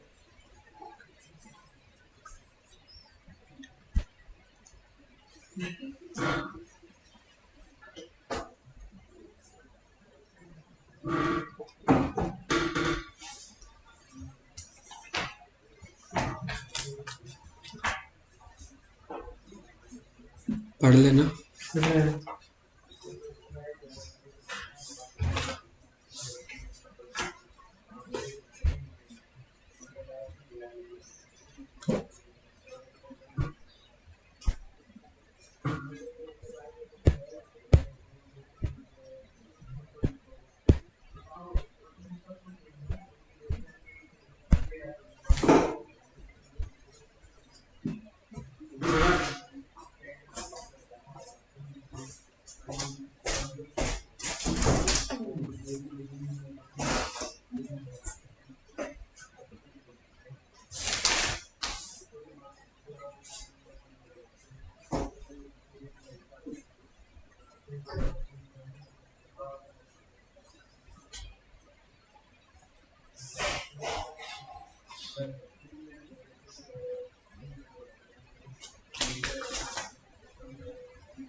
बिल्डिंग सारा मेरे को ना बहुत सारा डाउट आ रहा है। बता। 5 लाख तक का इंटरेस्ट नंबर आता है, वो केस ट्रांसफर, ठीक है। तो 5 लाख की तुमसे मौत थी, एक दूसरे की जैसे भी हुआ, 1 लाख का क्या होगा? 1 लाख गिफ्ट मानी जाएगी रिसिपिएंट के हाथों में, यही तो बोला था मैंने। 5 लाख तक की तो क्लबिंग हो रही है ना। आपने बोला था कि ये 5 लाख तक की इनकम है, वो क्रॉस ट्रांसफर के हाथों में होगी टैक्स। ये तो नहीं मैंने बोला क्रॉस ट्रांसफर के हाथों में होगी, मैंने तो वही बोला था उसके शाहरुख खान जो गौर खान को वो मिली इनकम। यार अब एक बात बताओ, आप ट्रांसफर जो मर्जी मान लो, 5 लाख की इनकम उसके हाथों में भी हो जाएगी, 5 की उसके, उसमें तो कोई फर्क ही नहीं है। अगर आप देखोगे आप क्रॉस ट्रांसफर वाली मान लो, बचेंगे तो वहां पे भी 5 लाख के ऊपर 9%, इधर भी 5 लाख का 9%। फर्क आ जाएगा अगर 5 लाख का उसको 9% मिल रहा हो, इसको 3% मिल रहा हो, ठीक है। जो गौर खान को 5 लाख रुपए मिले, उसने जो इन्वेस्ट किए, ठीक है, तो उसको जो इनकम होगी उसके हस्बैंड के हाथों में टैक्सेबल होगी। पैसे उसको कहां से मिले? अमिताभ बच्चन से। अमिताभ बच्चन ने उसको पैसे क्यों दिए होंगे? क्योंकि शाहरुख खान ने ऑलरेडी दिए हैं ना। तो वही पैसे कहीं ना कहीं घूम फिर के कहाँ आ गए? गौर खान के पास, यानी कि स्पाउस के पास। सेक्शन 64 का 1 का 2 वाला वो लग जाएगा, तो स्पाउस को डायरेक्टली या इनडायरेक्टली बेनिफिट हो गया। उससे जो वो इनकम कमा रही है शाहरुख खान के हाथों में टैक्सेबल हो जाएगी, यानी कि उसके हस्बैंड के हाथों में। क्रॉस ट्रांसफर समझाया था कि एसेट्स क्रॉस ट्रांसफर कर रहे हो, इनकम जो हो रही है अपने अपने पति के हाथों में, अपने अपने स्पाउस के हाथों में टैक्सेबल होगी या क्लब होगी। गौर खान ने कमाए 3% इंटरेस्ट 5 लाख के ऊपर, तो 5 लाख का 3% शाहरुख खान की इनकम में ऐड हो जाएगा। अमिताभ बच्चन थोड़ा ज्यादा चालाक था, ठीक है, ज्यादा बिजनेसमैन था, उसने कमाए 9%, तो वो 9% जो जया बच्चन ने कमाई वो अमिताभ बच्चन की इनकम में ऐड हो जाएंगे। क्रॉस ट्रांसफर ये है कि एक दूसरे की वाइफ को कर रहे हो, अपनी अपनी वाइफ को करो, इनकम टैक्स पहले ही पकड़ लेगा कि आपने स्पाउस के बेनिफिट के लिए किया, क्लबिंग हो जाएगी, तो आप गेम खेलने लग गए तेरी वाइफ पे और वो उसके वाइफ को। पर इस केस में दोनों रिलेटिव पार्टी नहीं है, जब पैसे ट्रांसफर हो गए तो फिर टैक्सेबल नहीं होगा। गिफ्ट है यार वो, गिफ्ट। 2 पॉइंट्स को मिक्स मत करो। क्लबिंग में अभी तक अपन ने कहीं पे पढ़ा है रिलेटिव, गिफ्ट में पढ़ा था रिलेटिव। 2 पॉइंट्स को आप मिक्स नहीं कर सकते। तो फिर गिफ्ट तो बिल्कुल फ्री होती है ना, फिर वो तो बदले में 5 लाख भी दे, 6 लाख दे रहा है, उसको 5 मिलेगा, तो इसमें तो पैसे आ गए ना दोनों तरफ। गिफ्ट तो फ्री देते हैं। जब तक आराम से बैठ के चैप्टर्स घर पे नहीं पढ़ोगे ना, तब तक यहाँ पे तो थोड़े थोड़े डाउट रहेंगे ही रहेंगे। जब तक आप घर पे पढ़ते हो कैसे डाउट आने शुरू हो जाते हैं। गिफ्ट का सेक्शन था रिलेटिव्स, क्लबिंग का सेक्शन 64 पढ़ रहे हैं। मेरे को बता दो कल और आज में कभी रिलेटिव की बात हुई हो। दूसरे केस जो 5 लाख और 5 लाख तो बन गया, ठीक है, 1 लाख जो बच गया, अगर वो रिलेटिव है तो 1 लाख भी एग्जाम्प्ट हो जाएगा, बात खत्म। 1 लाख का ही तो पॉइंट फंस रहा है यहाँ पे। आप एसेट ट्रांसफर कर रहे हो, ठीक है, स्पाउस के बेनिफिट के लिए, क्लबिंग हो जाएगी, सेक्शन 64 बोल रहा है, तो यहाँ पे भी कह रहे हैं क्लबिंग हो रही है। आपने दाव क्या खेला? आपने दाव खेला हम अपनी वाइफ में क्लबिंग नहीं करवाते, दूसरे वाइफ के मतलब भाई के वाइफ को दे देते हैं वो ट्रांसफर, और उससे अपन अपने वाइफ के वो ले लेंगे, तो क्लबिंग नहीं चलेगी। लेकिन उन्होंने बोला ये क्रॉस ट्रांसफर है, यहाँ पे भी क्लबिंग चलेगी। बाकी बच गया 1 लाख। 1 लाख देख लो, अगर तो ये आपस में भाई बहन कर रहे हैं, आपस में रिलेटिव है, तो 1 लाख रिसिपेंट के लिए क्या हो जाएगा, एग्जाम्प्ट। अगर ये अनदर पर्सन है तो 1 लाख रिसिपेंट के लिए, मतलब जिसको ज्यादा मिला था। अमिताभ बच्चन वाले केस में अपन किसको ज्यादा मिल रहा था, गौर खान को ज्यादा मिल रहा था, तो उसके लिए 1 लाख टैक्सेबल हो जाएगा क्योंकि 50,000 से ज्यादा है। नेक्स्ट, तो फिर वो भी उसके हस्बैंड में 1 लाख होगा। जो 1 लाख है, हाँ, क्लबिंग 1 लाख उसके हाथों में नहीं होगी, क्लबिंग तो 5 लाख तक ही होगी। 1 लाख गौर खान के हाथों में टैक्सेबल होगा। गिफ्ट मिली प्रॉपर्टी किसके नाम पे आई, गौरी खान के नाम पे आई ना, तो यही तो वो बोल रहे हैं, क्लबिंग तो 5 लाख तक की होगी। अगर आपने 1 लाख भी शाहरुख खान की इनकम में ऐड कर दिया, वो तो आपने क्लबिंग 6 लाख की कर दी। आपने एक दूसरे के साथ प्लानिंग कितने की करी है, 5 लाख की ना, तो 5 लाख की क्लबिंग होगी। 1 लाख जिसके हाथों में जो पैसे मिल रहे हैं उसके हाथों में लगेगा 1 लाख का tax. Conversion of self-acquired property into the property of a HUF। इसके साइड पे बनाना,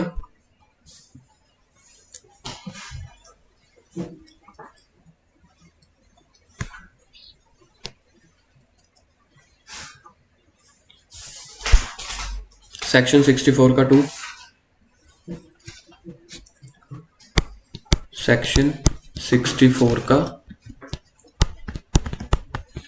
2। एक साइड आपको बनाना है मेंबर ऑफ HUF, दूसरी साइड बनाना है HUF।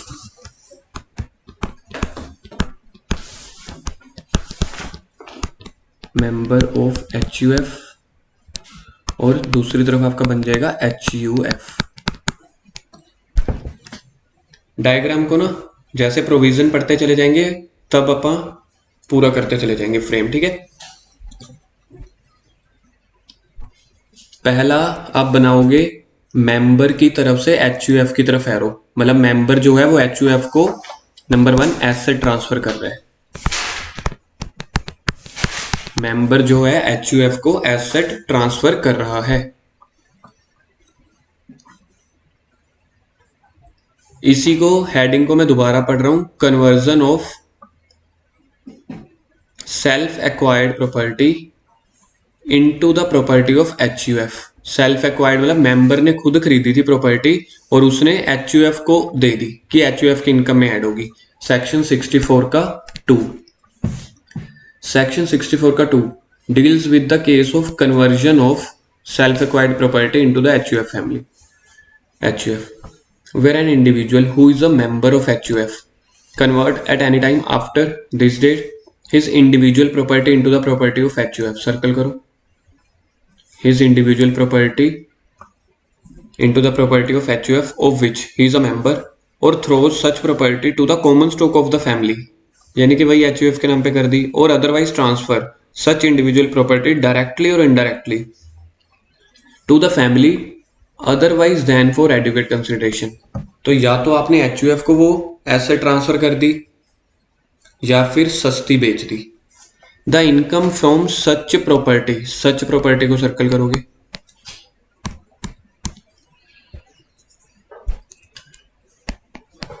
Income from such property shall be continue to be included in the total income of individual member. लिख लो individual member. तो अपने चार्ट पे आ जाओ एक बार के लिए।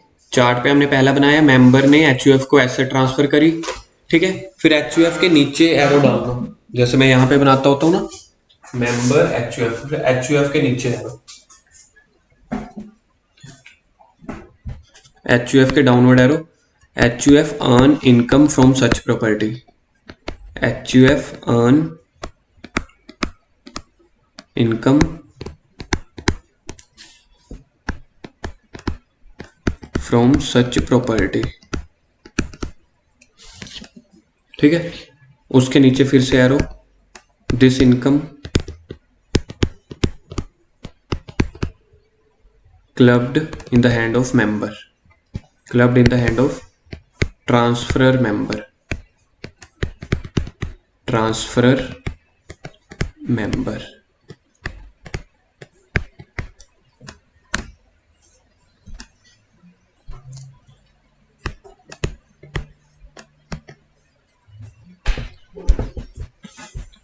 देखो यहाँ तक तो क्लियर हो गया होगा।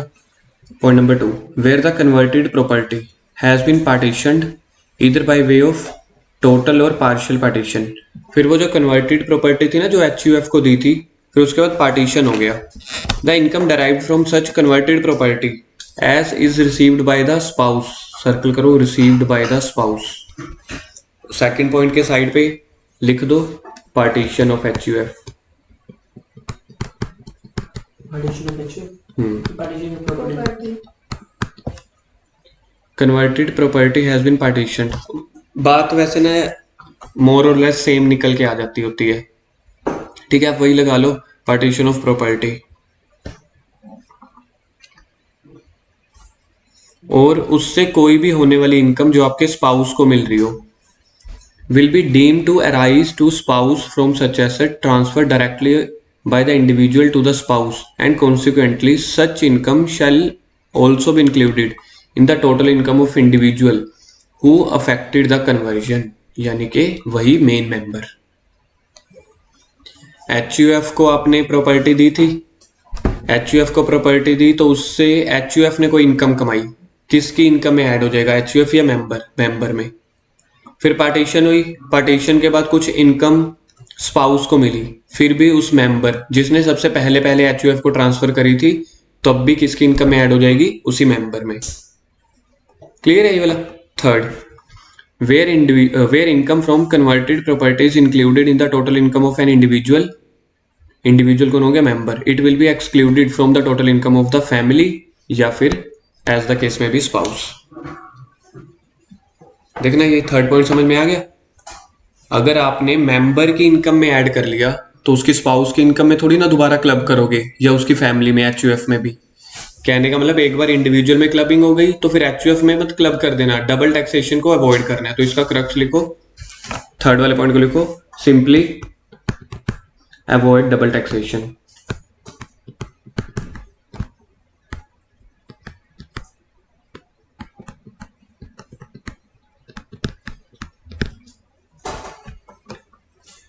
Clear. Income includes loss, next topic है आपका इनकम इंक्लूड्स लॉस। अभी तक अपन ने ना असेसी के लिए दुखदायक चीजें ही पढ़ी हैं, है ना, जो आपके मतलब इनकम इंक्लूड कर रहे हो, क्लबिंग कर रहे हो, इनकम की क्लबिंग कर रहे हो ना, बाय चांस आपके वो माइनर बच्चे को लॉस हो गया या जिसकी आप इनकम क्लब करवाना चाहते हो उसको लॉस हुआ तो वो लॉस भी आपके मतलब क्लब हो जाएगा।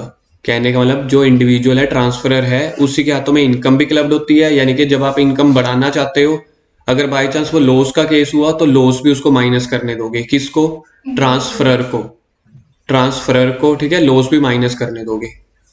बस इतना सही था ये सेक्शन। और लास्ट है आपके पास distinction between section 61 and section 64। ये रेवोकेबल वाला था। सेक्शन 61 आपके पास है, it may be noted that main distinction between two section is that 61 applies only to a revocable transfer. Revocable transfer याद है, आज से बहुत दिन पहले कल किया था हमने। मतलब थोड़ा टाइम तक वापस ले लेते, जब आप वापस ले लेते हो तब क्लबिंग होती है कि नहीं होती, होती है। रेवोकेशन में क्लबिंग होती है। इररेवोकेबल हो यानी कि परमानेंट ट्रांसफर है फिर क्लबिंग नहीं होती, अगर सस्ती हो तो हो जाती है। Section 64 applies to revocable as well as irrevocable made only by the individual. जो भी अपन सेक्शन 64 पढ़ रहे थे ना, उसमें रेवोकेबल या इररेवोकेबल की कोई बातें नहीं थी, बस ट्रांसफर की बातें थी, बात ही खत्म। जो स्पाउस हो गया, बहू हो गया, माइनर हो गया, तो ये सारा सेक्शन 64 चल रहा था। यहाँ पे वो रेवोकेबल या इररेवोकेबल की बात ही नहीं करते थे, कहते ऐसे ट्रांसफर करिए क्लबिंग करवा देंगे।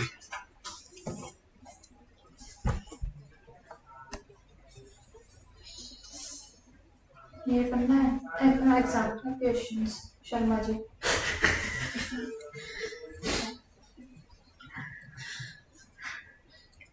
शर्मा जी के 4 बच्चे हैं, उसमें 2 लड़कियां और 2 लड़कियां हैं। मैं थोड़ी बोल रही हूँ।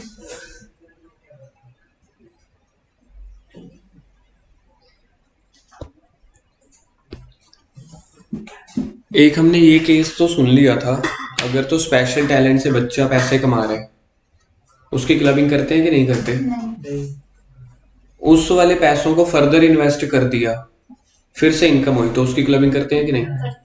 ठीक है, ये एक केस हो गया। अब दूसरा केस फ्रेश, जब आप इनकम की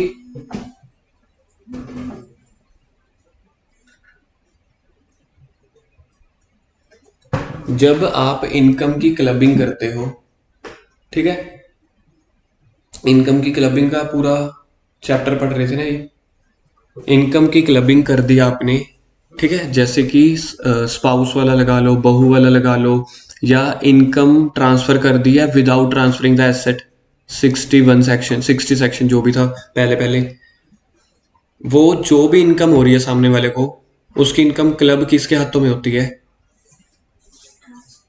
ट्रांसफरर के हाथों में। यही तो पढ़ रहे हैं कल से, चेहरे क्यों लटक जाते हैं आपके? मतलब मैं कोई चीज बड़े पोलाइट वे में पूछता हूँ ना, आपके आंसर मतलब ऊपर की बत्ती आपकी बंद हो जाती है। मैं थोड़ा जोश में पूछूं ना, फिर आपका भी आंसर जोश में निकल आता है। जर्नल केसेस में क्लबिंग किसके हाथों में होती है? जर्नली ट्रांसफरर के हाथों में। जो भी सामने वाले को इनकम हुई, उसने उस इनकम से और इनकम कमा ली। इसकी तो बातें ही नहीं करी अपन ने अभी तक।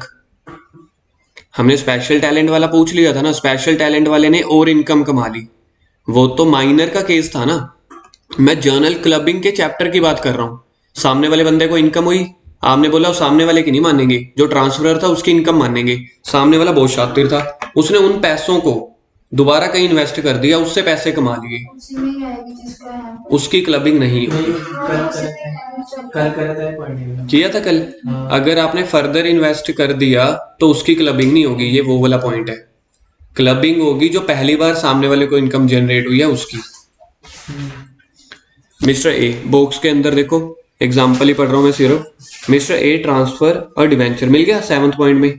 Mister A transfer the debenture of 50,000 carry interest 10% to his wife, interest income of 5,000। ये कहां से आया? इंटरेस्ट कैसे निकला 5,000? ठीक है, would be clubbed in the hands of mister x. Clubbing क्यों कर दी? क्योंकि आपने एसेट ट्रांसफर, वो एसेट ट्रांसफर कर दी अपने वाइफ के नाम पे। तो सेक्शन 64 का 1 का जो भी था 6 या 7 लग जाएगा।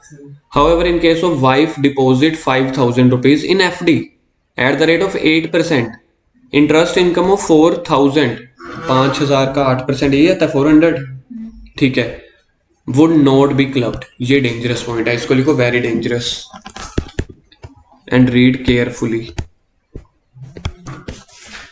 मतलब कि क्लबिंग तो आपने करवा दी पहली इनकम की, उसके बाद दूसरी इनकम की क्लबिंग नहीं होगी। इसके बाद एक्सरसाइज नंबर 1 करो शुरू।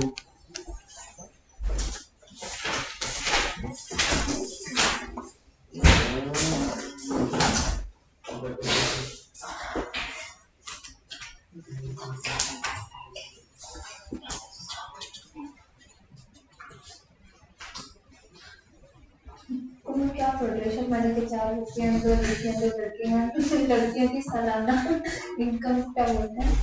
आय। इतने इंग्लिश में आयकर इनकम टैक्स, करंट टैक्स, तुम्हें पंजाब में चले गए? टैक्स तो मेरी सीरियसली हिंदी होते हैं, हरियाणा से होते हैं वाले की नहीं। हिंदी बहुत गंदी होती है यार।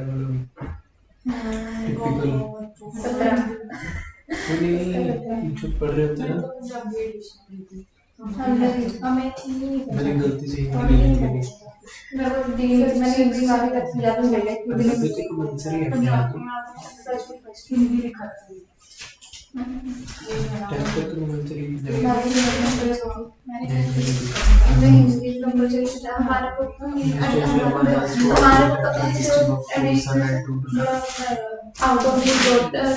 सालाना इनकम, वार्षिक, ईयरली इनकम। Welcome back.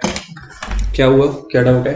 कोई भी नहीं, कर दिया, क्वेश्चन 1 हो गया। इतनी जरूरत थोड़ी।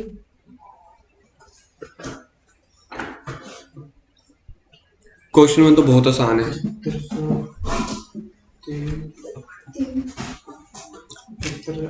Daughter who has income 50,000 suffering from disability, disability वाली क्लबिंग होती है कि नहीं होती? नहीं होती। तो 9000 हो जाएगी, 6200, 4300 ऐड करो, कैलकुलेटर उठाओ। -45 हो गया। बस नो नो नो 21 हो गया।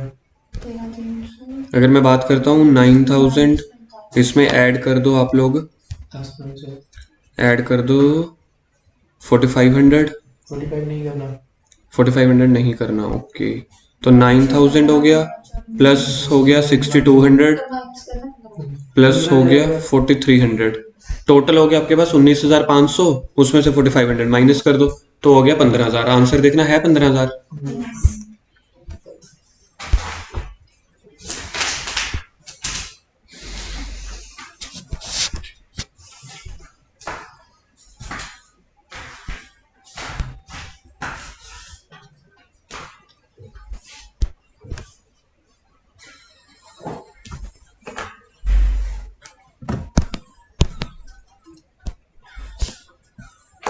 क्वेश्चन नंबर 1 हो गया आपका। क्वेश्चन नंबर 2 इंपॉर्टेंट मार्क करो, क्वेश्चन नंबर 2, और इसके साइड पे आप लिखोगे, क्वेश्चन नंबर 2 के साइड पे लिखो also do in copy while revising all the time. Also do in the copy while revising every time.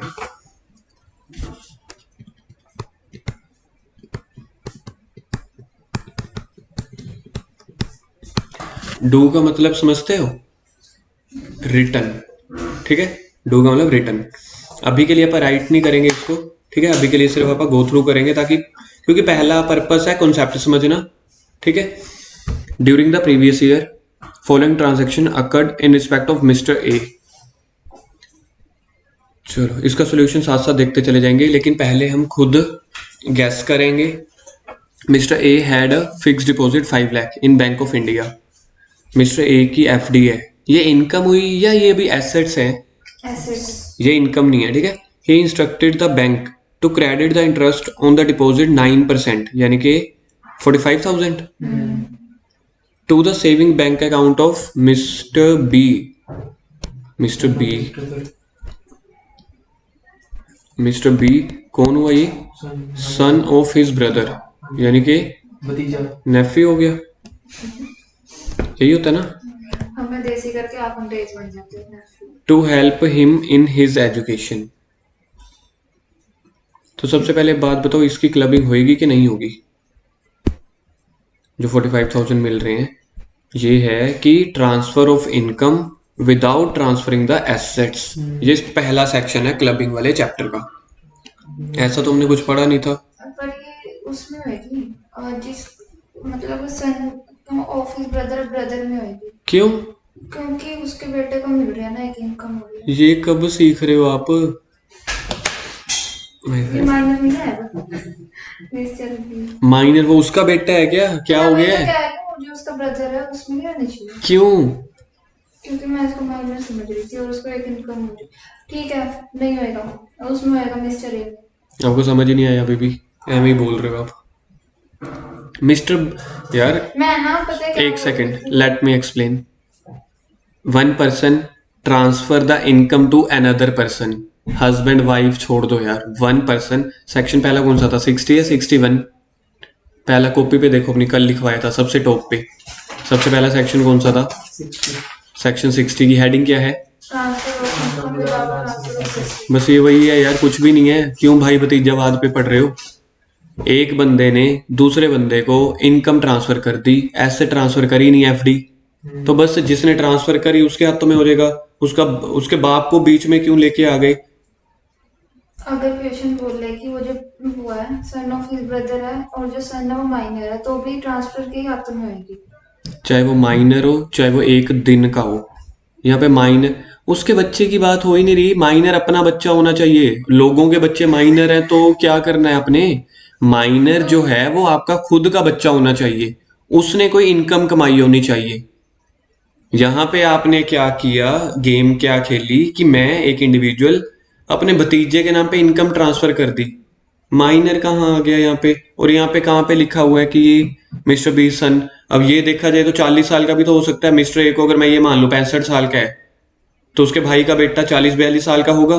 तो ये माइनर के केस पता नहीं आप क्यों बीच में ले रहे हो। किसी भी चीज को सीखने समझने का पहला तरीका होता है पहले बेसिक पढ़ो फिर जाओ टेक्निकल। यहाँ पे ना माइनर की बातें हुई। दूसरी चीज, माइनर तो पहली बात है अपना बेटा होना चाहिए। अब दूसरों के बेटे के माइनर, मतलब मिस्टर बी के पापा को पता ही नहीं है, मिस्टर बी के, हाँ मिस्टर बी के पापा को पता ही नहीं है, आप उसकी इनकम में ऐड कराई जा रहे हो जबरदस्ती। सेक्शन 60 सिंपली ये कहता है इनकम ट्रांसफर करी या तो एसेट ट्रांसफर कर दो। इनकम क्यों ट्रांसफर करी? माइनर के केस को छोड़ दो, by one person to another person. तो मिस्टर बी हो गया ट्रांसफरी, मिस्टर ए हो गया ट्रांसफरर। छोड़ दो उसके पिताजी, जीजा जी, चाचा जी। एक बंदा कौन है बीच में? ट्रांसफरर। दूसरा कौन है? तो मिस्टर ए को लिखो ट्रांसफरर, मिस्टर बी को लिखो ट्रांसफरी।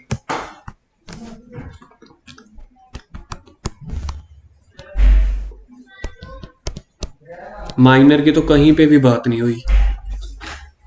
हमें चीज कितनी आती है मैटर नहीं करती, क्वेश्चन क्या पूछ रहा है वो मैटर करता है। ठीक है, तो किसके इनकम में क्लब होगी, हो जाएगी ये। देखो नीचे देखो, आ जाओ सॉल्यूशन पे। मिस्टर ए, मिसिज ए और माइनर। तो मिस्टर ए में देखो 45,000 आ गया, मिला 45,000, टिक कर दो। और इसके ऊपर 1500 की एग्जामिशन क्यों नहीं दी? वो इसका बेटा थोड़ी है। समझ में आ गया? ये सेक्शन 60 है, by one person to another person. तो इतना भावनाओं में हमें नहीं बहना कि माइनर वगैरह। Point number B, mister A hold 75% profit share in partnership firm. Mrs A received a commission, how much? 25,000 from the firm for promoting the sale of the firm. Mrs A possess no technical qualification, circle करो, no. तो यहाँ पे पूरा clubbing का chapter अब आप लोगों के सामने मिक्स हो चुका है। सेक्शन नंबर बता सकते हो मुझे इसका? कल हमने लिखा था, कल मैंने बोर्ड पे बनाया था ना, किसी कंपनी में उसके 20% से ज्यादा शेयर्स हैं और वो कंपनी उसकी स्पाउस को कोई रेम्यूनरेशन दे रही है। सेक्शन नंबर देखना, सेक्शन 64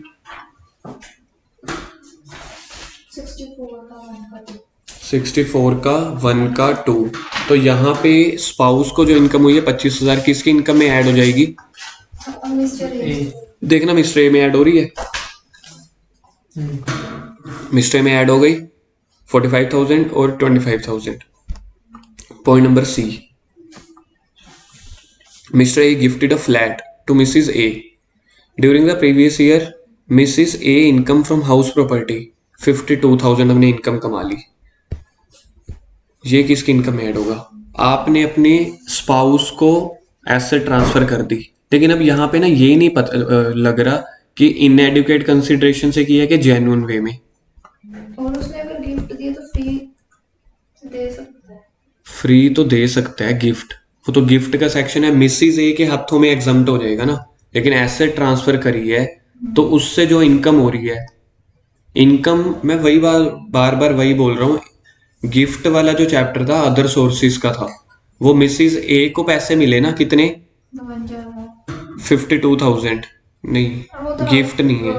फ्लैट कितने का होता समझ लो 20 लाख का, उसको आप गिफ्ट मानते हैं। यहाँ पे तो उससे आप इनकम कमा रहे हो, इनकम की क्लबिंग का चैप्टर है ये। इनकम टैक्स वाले कह रहे हैं कि आपने गिफ्ट किसको दिया है? वाइफ को, या बेनिफिट ऑफ वाइफ को। इनएडुकेट कंसिडरेशन अगर मैं इसको एज्यूम कर लेता हूं तो अभी भी आज हमने सेक्शन पढ़ा है, कल लास्ट में पढ़ा था, आज बहू वाला पढ़ा था, कल हमने वाइफ वाला पढ़ा था। दो ही तो सेक्शन थे, या तो आपकी वाइफ को कुछ बेनिफिट्स मिल रहे हैं या आपकी बहू को, तो इंडिविजुअल के हाथों में क्लब हो जाएंगे। तो नीचे देखो 52,000 मिस्टर ए के हाथों में क्लब हो रहे हैं। इसका आप वर्किंग नोट पढ़ते हैं, note number 3। An individual who transfer any house property to his her spouse otherwise than for adequate consideration or in connection with agreement to live apart shall be deemed to be the owner of the house property so transferred, Hence, Mr. A shall be deemed to be the owner of the flat gifted to Mrs. A. Hence, income from the same shall be computed in the hands of Mr. A. यानी कि यहाँ पे एक confusion है मेरे point of view से, वो भी बिल्कुल बेसिक। आप ये मान के चलोगे कि जो फ्लैट हमने दिया है ना उसको, अच्छा गिफ्ट दिया हुआ है यहाँ पे, तो जो भी आप गिफ्ट दे रहे हो तो उसकी इनकम भी यहाँ पे ट्रांसफर हो जाए, उसके हाथों में टैक्सेबल हो जाएगी। इसका सेक्शन ऊपर ऊपर कल हमने लास्ट में पढ़ा था। 64 का 1 कट लो। या तो आपने फ्री दे दिया यानी कि गिफ्ट, या आपने इनएडिक्वेट दे दिया तब भी। अगर आपने एडिक्वेट कंसिडरेशन से दिया होता और गिफ्ट ना दी होती फिर मिसेज ए की इनकम में होता। ठीक बोला मैंने? अगर आपने जेन्युइन वे में दिया होता और गिफ्ट ना दिया होता फिर मिसेज ए की इनकम में होता। तो 52,000 को टिक कर दो। मैं आगे नहीं चल रहा, ये 3 पार्ट जो हुए हैं यहां तक देखो, अगर कोई डाउट है तो। कुमुद और अर्श,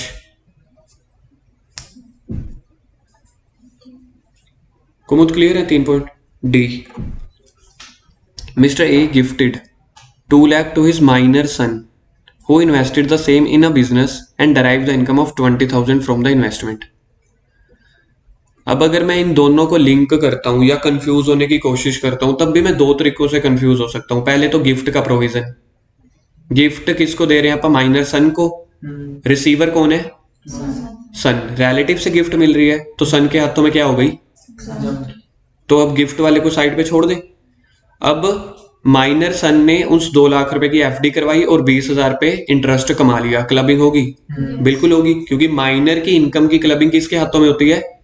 पेरेंट्स के हाथों में। 1500 की डिडक्शन मिलेगी? बिल्कुल मिलेगी। तो नीचे आंसर देखो 18,500 है कहीं पे, टिक कर दो। चल सकता हूं आगे? अगर ये 2 लाख माइनर सन को कहीं और से मिलाता, 2 लाख अगर माइनर सन को किसी और से मिलाता तो फिर वो तो भी क्लबिंग होगी, क्योंकि माइनर को तो इनकम जनरेट हो गई ना। माइनर को इनकम जनरेट हो गई तो ट्रांसफरर के हाथों में, तो यहाँ पे पहले तो माइनर को 2 लाख रुपए के ऊपर टैक्स लग जाता, क्योंकि उसको फिर गिफ्ट नहीं मिली, उसको तो कहीं से सम ऑफ मनी मिल गया, तब तो 2 लाख रुपए माइनर के हाथों में टैक्सेबल हो जाएगा।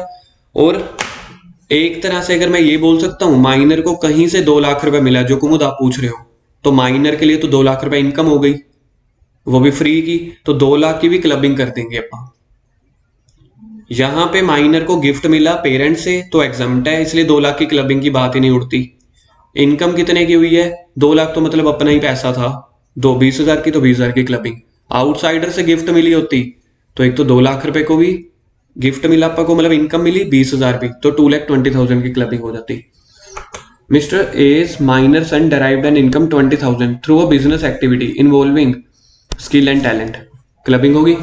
इसकी नहीं होगी, क्लबिंग नहीं होगी। क्या ये वैसे माइनर की इनकम में टैक्सेबल होगी? यस, याद रखना, क्लबिंग नहीं होगी, माइनर की इनकम में टैक्सेबल होगी। अगर यही इनकम में 20,000 को 3 लाख में कन्वर्ट कर देता, नजरिया ही बदल जाता।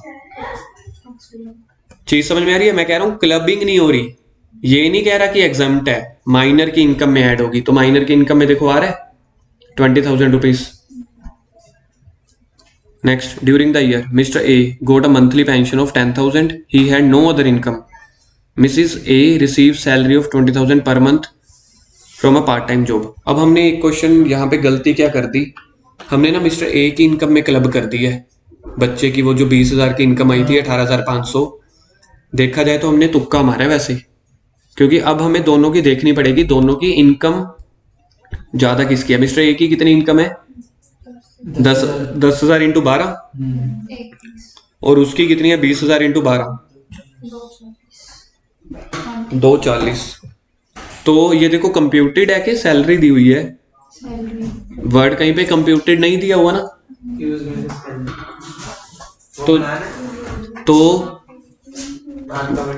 तो जहां पे कंप्यूटेड वर्ड नहीं है, सैलरी इनकम मिल रही है, तो 50,000 की डिडक्शन भी दे दी है। देखो, तो 50,000 के ऊपर हाथ बनाओ, एरो बनाओ और लिख दो because not computed, because computed word not given.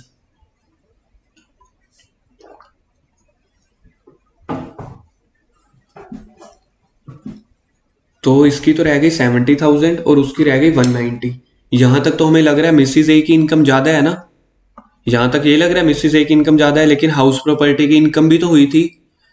चाहे वो हाउस प्रॉपर्टी की इनकम क्लबिंग से हुई है, इनकम तो ठीक है, माइनर की बात नहीं हो रही, बाकी जो क्लबिंग की बात हो रही है।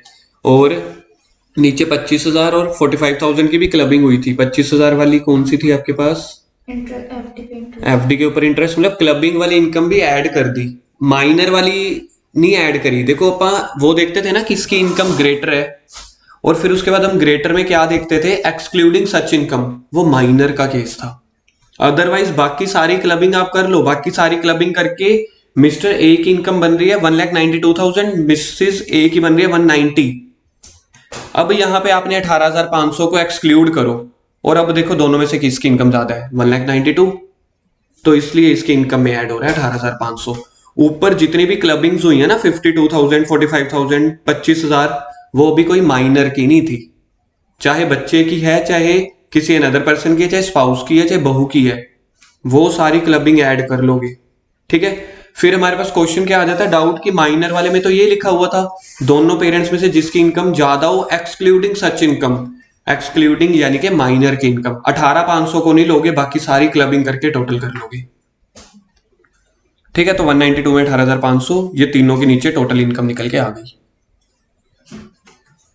ये क्वेश्चन अगर आपने नहीं देखा हुआ, नहीं किया हुआ ना, आपको लगेगा कि क्वेश्चन बड़ा आसान है, लेकिन इसकी आपसे ना ड्राफ्टिंग नहीं हो पाएगी, क्योंकि हायर इनकम हमने पता है कौन सी देखनी थी, 192 और 190 वाली, वरना ऊपर हमारे पास आ जाता 120 या 240 वाला, 70 या 190 वाला। बाकी देखो कितने क्वेश्चंस रह गए और, क्वेश्चन नंबर 3, 4, 5 और उसके बाद लास्ट में आपके पास कुछ एमसीक्यूज हैं, ठीक है। हो जाएंगे घर से ये वाले खुद क्वेश्चंस। कल फिर हम नया चैप्टर स्टार्ट कर देंगे टीजीबीपी, या फिर कल देख लेना अगर कोई डाउट हो। अब मुझे आप लोगों का डर ये लग रहा है कि होमवर्क वो टेस्ट है, इसलिए आप इसको करोगे या नहीं करोगे। ये 3 क्वेश्चन तो कर ही लेना, इलस्ट्रेशन 3, 4, 5, ताकि कल हमारा नेक्स्ट चैप्टर स्टार्ट हो जाए। Okay, thank you.